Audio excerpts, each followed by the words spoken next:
Hello everyone, myself Raghu S, Assistant Professor, Department of Mechanical Engineering, Maharaja Institute of Technology, Mysuru. So in this session we will discuss Module 5, that is measurement of force, torque, pressure, temperature and strain. So in this session we will discuss measurement of temperature. So measurement of temperature is most common and very important in any controlling process. So temperature nothing but it indicates the degree of hotness or coldness of a body. So temperature is measured by using following instruments: resistance temperature detector RTD, or electrical resistance thermometer. RTD it is also called as electrical resistance thermometer, thermistor, thermocouple, total radiation pyrometers and optical pyrometers. In the syllabus we have following temperature measuring instruments. So before discussing the working of RTD, first let us discuss the concept of temperature coefficient of resistance. Temperature coefficient of resistance is defined as rate of change of resistance per degree centigrade is called as temperature coefficient of resistance. So it may be positive or negative. So usually the temperature coefficient of resistance is positive for metals and temperature coefficient is negative for semiconductor. In case of metal, as temperature increases, the resistance also increases. So it is given by RT which is equal to R0 1 plus alpha T. In case of semiconductor, the temperature coefficient is negative. That is, as temperature increases, so the resistance decreases. So this is the concept of temperature coefficient. The rate of change of resistance per degree centigrade is called as temperature coefficient. It may be positive or negative. So it is positive for metals and it is negative for semiconductor. Now let us discuss the working of the first temperature measuring instrument RTD, the resistance temperature detector. It is also called as electrical resistance thermometer. So figure shows the construction of RTD. Okay, here we have electrical resistance wire which is wrapped around ceramic mandrel. Okay, here the electrical resistance wire it is made from copper, nickel or platinum. Next one, the ends of the resistance wire are connected to Wheatstone bridge. So next, the resistance wire and ceramic mandrel are protected, so are covered by protective element. The protective element improves the strength and rigidity of instrument. So this is about the construction of RTD. Okay, here we have electrical resistance wire which is wrapped around the ceramic mandrel. The ends of the resistance wire are connected to Wheatstone bridge. So the next one, the electrical resistance wire, it is made from either copper, nickel or platinum. So the ceramic mandrel and so the resistance wire are covered by protective element. The protective element improves the strength and so rigidity of instrument. Now let us discuss the working of RTD. So the RTD is directly put into the medium whose temperature to be measured. Next, the heat is quickly transferred to the resistance wire and hence the temperature of wire increases. As the temperature increases, the resistance also increases. Now, the change in resistance is measured by using Wheatstone bridge and that change in resistance, so it is taken as the measurement of temperature. So this is the working of RTD. Okay, here initially the RTD is directly put into the medium whose temperature to be measured. So when this RTD is directly put into the medium, heat is quickly transferred. Okay, here heat is transferred to the resistance wire and hence the temperature of wire increases. As the temperature increases, the resistance also increases. Now the change in resistance is measured by using Wheatstone bridge and that gives the temperature in terms of resistance. This is the working of RTD. Applications. So RTD it is mainly used to measure the temperature in the range of -200 degrees centigrade to 1000 degrees centigrade. So this is about the RTD. So next we will discuss the thermistor.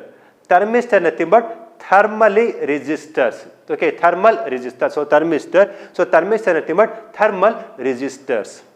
So thermistors are made from semiconductor material. So thermistors have negative temperature coefficient of resistance. Now figure shows the various types of thermistors. Okay, here we have bead type, rod type and disc type. So these are all the various types of thermistors. So thermistors are made from semiconductor material. Now working. So the thermistors are directly put into the medium or connected to the medium where temperature to be measured.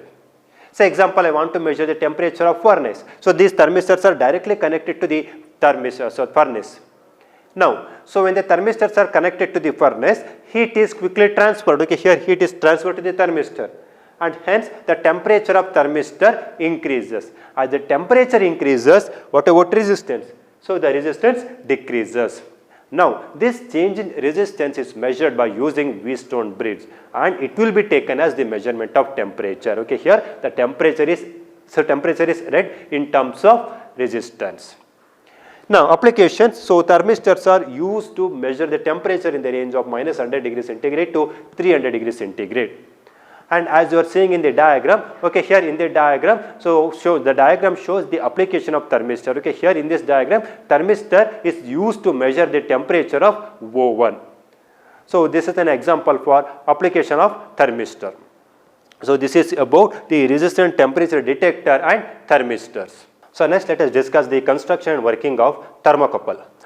So okay, here the figure shows the thermocouple arrangement, so it is used for temperature measurement. So thermocouple, it consists of two dissimilar materials. The two dissimilar materials are joined to form two junctions. So the one junction is called as measuring junction, so which is inserted into the measuring media, and another junction is called as reference junction or cold junction. So as you are seeing in the diagram, okay, here in the figure we have two junctions, so hot junction and cold junction. So hot junction is also called as measuring junction. Now when the two junctions of thermocouples are maintained at two different temperature, then a small EMF is developed, and this is called as Seebeck effect. When the two junctions of thermocouples are maintained at different temperature, then a small EMF is developed. So then this is called as Seebeck effect. This small EMF is directly proportional to the temperature difference between hot junction and cold junction. Suppose if we maintain the temperature of cold junction at constant temperature, so then the measured EMF is directly proportional to the temperature at measuring junction. If the cold junction is maintained at 0 degrees centigrade, so then the developed EMF is directly proportional to the temperature of hot junction or measuring junction. So this is about the thermocouple introduction. So now let us discuss the construction. Okay, here we have two dissimilar material, so iron and constantan. Okay, here the two dissimilar materials are joined to form two junctions. So first one, hot junction and cold junction. So hot junction is also called as measuring junction. So the measuring junction is inserted into the medium whose temperature to be measured. Now the two junctions of thermocouples are maintained at two different temperature. So when the two junctions of thermocouples are at two different temperature, then a small EMF is developed, and this is called as Seebeck effect. The developed EMF is directly proportional to the temperature difference between hot junction and cold junction. Now this developed EMF is measured by using a millivoltmeter or potentiometer. So using the table, so in the table we have the values of EMF versus temperature. So the temperature of measuring junction can be measured. So this is about thermocouple. So thermocouple consists of two dissimilar material. The two dissimilar materials are joined to form two junctions. The first one hot junction, second one cold junction. So cold junction is usually maintained at constant temperature. So hot junction is inserted into the measuring media whose temperature to be measured. When the two junctions are at different temperature, a small EMF will be developed. The developed EMF is directly proportional to the temperature difference between hot junction and cold junction. Now the developed EMF is measured by using a millivoltmeter or potentiometer. So using the table, in the table we have EMF value versus temperature. The temperature of measuring junction can be measured. So next let us discuss laws of thermocouple. Okay, here we have two laws. Law of intermediate temperature and second one, law of intermediate metal. The first one, law of intermediate temperature. It states that a simple thermocouple circuit develops an EMF E1 when the junctions are at T1 and T2, and it develops an EMF E2 when the junctions are at temperature T2 and T3, and the same thermocouple circuit develops an EMF E3 which is equal to the summation of E1 and E2 when the junctions are at T1 and T3. Say example, suppose if a temperature T1, say let it be 30 degrees centigrade, and the temperature T2, so let it be 40 degrees centigrade. Now, here the two junctions of thermocouples are at two different temperature. Now, here in this condition, here we have EMF 10 volt. Now, T2 how much? 40 degrees centigrade. T2 how much? 40 degrees centigrade, and T3 it may be 50 degrees centigrade. Now, in these conditions, in the junctions of thermocouples are at different temperature, here we will get an EMF. So let it be 20 volt.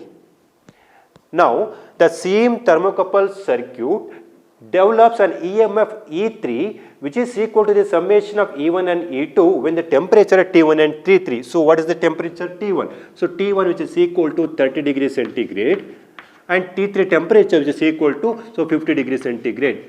So, when the junctions of thermocouples at different temperature, that is T1 and T3, so E3 which is equal to how much? So, E1 10 volt plus E2 20 volt. So, therefore, E3 which is equal to 30 volt. So, this is the law of intermediate temperature. It states that when the simple thermocouple circuit develops an EMF E1 when the junctions at T1 and T2, and the thermocouple circuit develops an EMF E2 when the junctions at T2 and T3, and the same thermocouple circuit develops an E3 which is equal to summation of E1 plus E2 when the junctions at T1 and T3. So, the second one, law of intermediate metal. So, we know that thermocouple consists of two dissimilar metals, and the two dissimilar metals are joined to form two junctions, that is hot junction and cold junction. Suppose if you inserted another metal, okay, here two more junctions are created, R and S. Then what about the net EMF? So, what about the net EMF here? Okay, here, it is given by law of intermediate metal. The law of intermediate metal states that if any intermediate metal is inserted into the thermocouple circuit, then the net EMF will not be affected provided the junctions created by intermediate metal are at identical temperature. Okay, here in the diagram you have metal A and metal B, and here I have inserted one more metal C. When you inserted another metal, okay, here two more junctions are created, that is junction R and junction S. Now, because of these two junctions, actually the EMF has to be affected. But suppose if you maintain the junctions R and S junction temperature at constant or same or identical, if you maintain the junctions R and S temperature identical, then the net EMF will not be affected. So, this is about law of intermediate metal. It states that if any intermediate metal is inserted into a thermocouple circuit, the net EMF will not be affected provided the junctions created by intermediate metal are at identical temperature. Okay, here both R and S temperature at T3. Okay, here the temperature is not varying. So, okay, here I have maintained the junction temperature identical means, okay, here T3, so T3 temperature, so it is which is at junction R and as well as which is at junction S. So, this is about the law of intermediate metal. So, next we will discuss thermocouple material. So, as we are seeing in the table, okay, here in the table we have thermocouple material types and temperature range in degree centigrade. Okay, here we have four material, chromel and aluminium. So, it is K type. It is used to measure the temperature in the range of -200 degrees centigrade to 1300 degrees centigrade. So, next we have iron and constantan. It is denoted by J type. So, it is used to measure the temperature in the range of 150 to 750. So, next we have copper and constantan. So, it is T type. It is used to measure the temperature in the range of -200 degrees centigrade to 350 degrees centigrade. And at last we have chromel and constantan. It is E type, and it is used to measure the temperature in the range of -200 degrees centigrade to 1000 degrees centigrade. So next we'll discuss thermocouple construction. Okay, here as we are seeing in the diagram, so thermocouples are manufactured. Okay, here thermocouples are manufactured by twisting the two wires together and braced or welded as shown in the figure. So this diagram shows the thermocouple construction. So this is all about the thermocouple. So thermocouple, it is used to measure the temperature in terms of voltage. So next, temperature measuring instruments are pyrometers. So pyrometer is the study of high temperature and high temperature measurement. So usually above 400 degrees centigrade. Say example, suppose if you want to measure the very high temperature above 500 degrees centigrade, so conventional thermometer, thermocouples and RTD are not suitable. So in such a conditions, so pyrometers are suitable. So pyrometers are non-contacting devices, so which measures the high temperature without any direct contact with the objects. So pyrometers are commonly used in industries to measure the temperature of furnace and ovens. So pyrometers we have two types. Okay, here in the syllabus we have total radiation pyrometers and optical pyrometers. Now let us discuss the construction working of total radiation pyrometer. The total radiation pyrometer, it consists of long tube, and here at the end of the tube we have concave mirror. So this is concave mirror.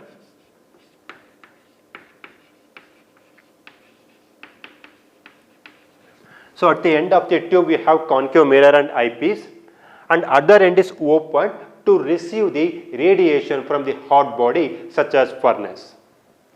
Now a thermocouple is placed so in front of the concave mirror. Now this thermocouple is protected from the radiation by using radiation shield. So let us discuss the working. Now the radiations from hot body so are focused on the thermocouple by using concave mirror and eyepiece arrangement. So when the radiations are focused on the thermocouple, okay, here a small EMF will be developed. So because of temperature difference. Now the generated EMF is measured by using millivoltmeter or potentiometer. Now the temperature of hot body is measured by measuring the generated EMF. So this is the working of total radiation pyrometer. Okay, here we have a long tube. So at the end of the tube we have concave mirror and eyepiece arrangement, and other end is open just to receive the radiations from hot body, and here we have a thermocouple. This thermocouple is protection from the protected from the radiation by using radiation shield. Now when the radiations from hot body are focused on the thermocouple, okay, here a small EMF will be developed. The developed EMF is measured by using potentiometer or millivoltmeter or sensitive galvanometer. So now the temperature of hot body is measured by measuring the developed EMF. So total radiation pyrometer are used to measure the temperature of furnace in the industry, and so the total radiation pyrometers are used to measure the temperature in the range of 700 degrees centigrade to 2000 degrees centigrade. So this is about the total radiation pyrometer. So the last temperature measuring instrument is optical pyrometer. Figure shows construction and working of optical pyrometer. So okay, here we have optical pyrometer consists of a telescopic cylinder, and at the one end of the telescopic cylinder we have objective lens, and at the other end we have eyepiece. Next, a red filter is incorporated so in front of eyepiece as a protection of eye. Now in between objective lens and eyepiece we have a lamp filament. So this lamp filament is connected to battery through ammeter and rheostat. The battery supplies necessary electrical current for heating the lamp filament, and the rheostat is used to control the amount of current flowing through the filament, and ammeter is used to measure the amount of current flowing through the filament. So this is about the construction of optical pyrometer. As you are seeing in the diagram, we have a telescopic cylinder, and at the one end we have objective lens, at the other end we have eyepiece, and in between eyepiece and objective lens we have light, so lamp filament. The lamp filament is connected to battery through ammeter and rheostat. So rheostat is used to control the amount of current flowing through the filament. Now battery supplies a necessary electrical current for heating the lamp filament. Now let us discuss the working of optical pyrometer. Now first, the radiation from hot source are focused on the filament by using objective lens. Now the eyepiece is adjusted to focus the image of hot source and the filament so that the image of filament is seen on the image of temperature source. Now the observer start controlling the amount of current flowing through the lamp filament. Now as you are seeing in the diagram, suppose if the filament appears dark as you are seeing in figure A, then the filament is cooler than the temperature source. If the filament appears brighter as you are seeing in figure B, so then the filament is hotter than the temperature source. Suppose if the filament image does not appear, then both the temperature source and filament are in same temperature. At this condition, the amount of current flowing through the lamp filament is measured by using a meter, and it is calibrated to read the temperature directly from the instrument. So this is the working of optical pyrometer. So optical pyrometers are commonly used to measure the temperature up to 300 degrees centigrade and even so more than 300 degrees centigrade or greater than 300 degrees centigrade. So far we have discussed the working of RTD, so resistance temperature detector, and we have discussed the working of thermistor. So the difference between RTD and thermistor. So RTD, okay, here RTD are made from metals, whereas thermistors are made from semiconductor material. So RTD which have positive temperature coefficient, whereas semiconductors materials have negative temperature coefficient. So RTD, so okay, here as the temperature increases, so resistance also increases. In case of semiconductor, thermistor, as the temperature increases, the resistance decreases. So RTD are used to measure the temperature, so ranging from minus 200 degrees centigrade to 1000 degrees centigrade, whereas the thermistors are used to measure temperature minus 100 degrees centigrade to 300 degrees centigrade. And we have discussed the thermocouple and loss of thermocouple, and we have discussed the working of total radiation pyrometer and optical pyrometer. Thank you.